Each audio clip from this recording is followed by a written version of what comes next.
ఈ 2 క్వశ్చన్స్కి ఆన్సర్ చేయగలరా?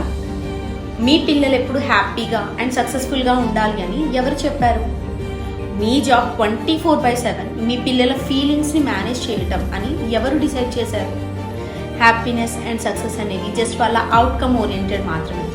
వాటికి బదులుగా కొత్తగా ప్రెజెన్స్ అండ్ ఎక్స్పీరియన్స్ అనే ఈ రెండిటిపై ఫోకస్ చేయండి. ప్రెజెన్స్ మీద ఫోకస్ చేయటం వల్ల మీ పిల్లలు ప్రెజెంట్ మూమెంట్లో ఉంటారు, అలాగే అలైవ్నెస్ అనే స్టేట్లో ఉంటారు.